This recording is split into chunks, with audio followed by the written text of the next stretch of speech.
ലത രുചിക്കൂട്ടിൻ്റെ പുതിയ വീഡിയോയിലേക്ക് നിങ്ങൾക്ക് എല്ലാവർക്കും സ്വാഗതം.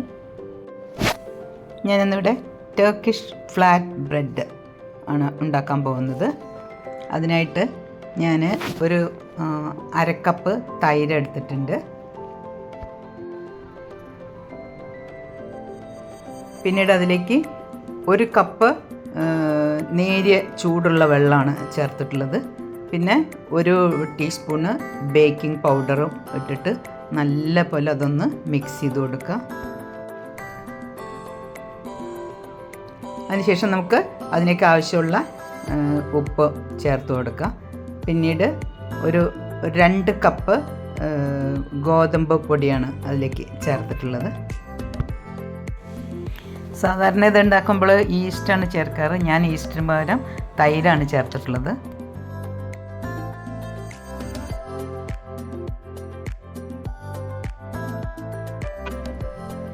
ഇനി അതിലേക്ക് ഞാനൊരു 2 teaspoon olive oil, vegetable oil ഒഴിച്ചാലും മതി. ഞാനിവിടെ ഒലീവ് ഓയിലാണ് ചേർത്തിട്ടുള്ളത്. എന്നിട്ട് നല്ല പോലെ കുഴച്ച് വെച്ചിട്ട് കുറച്ച് അതിൻ്റെ മേലെ ഓയിൽ സ്പ്രെഡ് ചെയ്തിട്ട് ഒരു 2 മണിക്കൂർ നേരം അത് ഒന്ന് റെസ്റ്റ് ചെയ്യാൻ വയ്ക്കാം. ഇനി അത് 2 മണിക്കൂർ റെസ്റ്റ് ചെയ്യാൻ വെച്ച് അത് ആവുന്ന സമയം കൊണ്ട് നമുക്ക് അതിലേക്കുള്ള കറി ഉണ്ടാക്കാം. ഞാൻ പനീർ ബട്ടർ മസാല ഉണ്ടാക്കണം. അതിന് പാൻ അടുപ്പിൽ വെച്ച് അത് ചൂടാകുമ്പോൾ അതിലേക്ക് ഒരു ടീസ്പൂൺ നെയ്യ് ഒഴിച്ച് കൊടുത്തിട്ടുണ്ട്. പിന്നെ അതിലേക്ക് ഗ്രാമ്പു, ഒരു 3-4 ഗ്രാമ്പു, ഏലക്ക, ഒരു കഷ്ണം പട്ട, പിന്നെ ജാതിപത്രി, ജാതിക്കയുടെ ആ പൂവില്ലേ, അതും ഒക്കെ ഇട്ട് കൊടുത്തിട്ടുണ്ട്. എന്നിട്ട് അതൊന്ന് ഇതാകുന്ന സമയത്ത് അതിലേക്ക് 2 സവാള ആണ് മുറിച്ചിട്ട് കൊടുത്തിട്ടുള്ളത്. പിന്നീട് അതിലേക്ക് 2 പച്ചമുളകും 2 ഉണക്കമുളകും ഇട്ട് കൊടുത്തിട്ടുണ്ട്. അത് ഇതുപോലെ നല്ല പോലെ ഒന്ന് വഴറ്റിയെടുക്കുക. വേഗം വഴനായിട്ട് നമുക്ക് കുറച്ച് അതിലേക്ക് ഉപ്പും ഇട്ട് കൊടുക്കാം. അത് പിന്നെ അതിന് ശേഷം അതിലേക്ക് ഞാനൊരു 2 തക്കാളിയാണ് മുറിച്ചിട്ട് കൊടുത്തിട്ടുള്ളത്. ഇനി അത് നല്ല പോലെ ഒന്ന് സോഫ്റ്റ് ആവണം, നല്ല പോലെ ഒന്ന് വഴറ്റിയെടുക്കാം. നമുക്കതൊന്ന് അടച്ച് വെച്ചിട്ട് തന്നെ ഒന്ന് കുറച്ച് നേരം വേവിച്ചെടുക്കാം. അപ്പോൾ അതാ അടച്ച് വെച്ചിട്ട് അത് ഒരുവിധം ആയിട്ടുണ്ട്. നമുക്ക് ഒന്നുകൂടി ഒന്നാവുന്നവരെ വെച്ച് കൊടുക്കാം.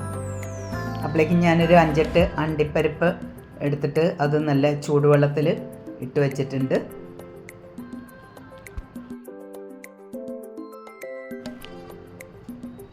ഇനി നമുക്കത് ഇത് തണുത്തിട്ടുണ്ട്. ഈ തണുത്ത സമയത്ത് നമുക്ക് അതിലെ മുളകും ബേ ലീഫൊക്കെ ഒന്ന് എടുത്ത് മാറ്റിയതിന് ശേഷം നമുക്ക് മിക്സിയിൽ ഇതൊന്ന് അരച്ചെടുക്കാം.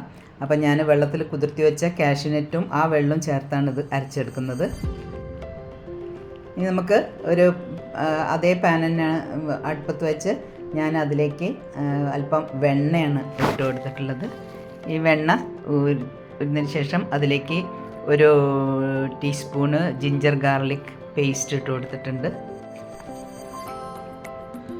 അതിനുശേഷം നമ്മൾ അരച്ച് വെച്ചിരിക്കുന്ന ആ സവാള,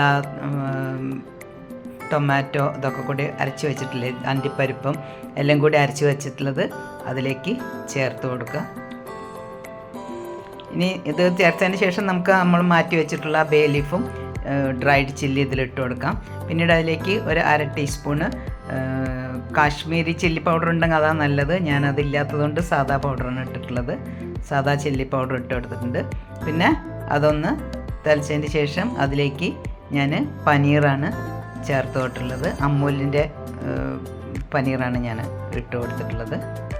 അപ്പോൾ അതൊന്ന് നിങ്ങൾക്ക് വേണമെങ്കിൽ അതൊന്ന് വറുത്തിട്ട് നെയ്യിലോ വറുത്തിട്ടും എടുക്കാം കേട്ടോ. അപ്പോൾ അത് പനീർ ഒന്ന് ഇട്ട് തിളച്ചതിന് ശേഷം നമുക്കതിലേക്ക് കസൂരി മേത്തി ഇതുപോലെ ഒന്ന് പൊടിച്ചിട്ട് ഇട്ട് കൊടുക്കാം.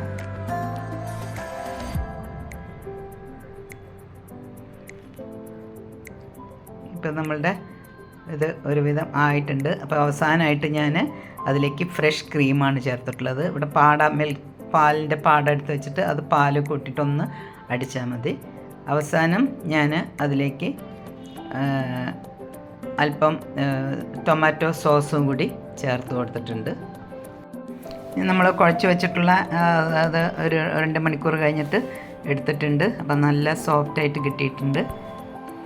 ഇനി നമുക്ക് അത് ഇതുപോലെ ഇങ്ങനെ ഒന്ന് പരത്തിയിട്ട് അതിനെ മുറിച്ചെടുക്കാം.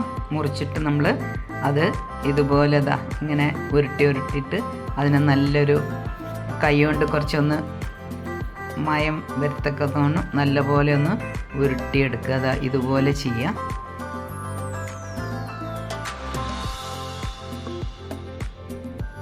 ഇനി നമുക്ക് അതൊന്ന് കുറച്ച് പൊടി വിതറിയിട്ട് അതിലൊന്ന് പരത്തിയെടുക്കാം. 2 എണ്ണം പരത്തണം ഞാൻ കാണിക്കാം. ഒന്നുമില്ല, സാധാരണ പോലെ തന്നെയാണ്. അധികം നേരിയതാക്കണ്ട, കുറച്ചൊന്ന് കട്ടിയിലാക്കണമെങ്കിൽ അത് ഇതുപോലെ നല്ല പോലെ ഇങ്ങനെ പൊള്ളി വരും. അപ്പോൾ അതുകൊണ്ട് അധികം നേരിയതാക്കണ്ട, ഇതുപോലെ കുറച്ച് കട്ടിയിലാക്കിയിട്ട് ഒന്ന് പരത്തെടുക്കുക. അപ്പോൾ അത് ഉണ്ടാക്കാനായിട്ട് ഞാനൊരു പാൻ അടുപ്പത്ത് വെച്ചിട്ടുണ്ട്. അത് ചൂടാവുന്ന സമയത്ത് ഇത് ഇട്ട് കൊടുക്കുക. എന്നിട്ട് ഒരു 30-40 സെക്കൻഡോളം നമ്മൾ അത് വെക്കണം. ഒന്ന് നല്ലപോലെ ഒന്നായതിന് ശേഷമേ മറിച്ചിടാൻ പാടുള്ളൂ. ആ മറിച്ചിട്ടതിന് ശേഷം ഒന്നുകൂടി മറിച്ചിട്ടതിന് ശേഷം നമ്മളിതാ ഇതുപോലെ ഈ ചട്ടകം കൊണ്ട് ഇങ്ങനെ പ്രസ് ചെയ്ത് കൊടുത്തു കഴിഞ്ഞാൽ അത് നല്ല പൊള്ളയായിട്ട് കിട്ടും നമുക്ക്. അപ്പം നമ്മൾ എണ്ണയും ഇതൊന്നും വേറെ ഉപയോഗിക്കേണ്ട കാര്യമില്ല. ഇത് ടർക്കിഷ് ഫ്ലാറ്റ്, അതായത് ഓവനും ഇതൊന്നും ഇല്ലാതെ നമുക്ക് പാനിൽ ഉപയോഗിച്ചിട്ട് തന്നെ ഇത് ഉണ്ടാക്കിയെടുക്കാവുന്നതാണ്. ഞാനൊരു 2 എണ്ണം കാണിക്കുന്നുണ്ട്. ഒന്ന് ഇതാക്കിയതിന് ശേഷം ഒന്നായതിന് ശേഷം 2 പ്രാവശ്യം മറിച്ചിട്ടതിന് ശേഷമാണ് അതിങ്ങനെ പ്രസ് ചെയ്ത് കൊടുത്തു കഴിഞ്ഞാൽ കണ്ടോ നല്ല അങ്ങനെ പൊള്ളയായിട്ട് വന്ന് കിട്ടും.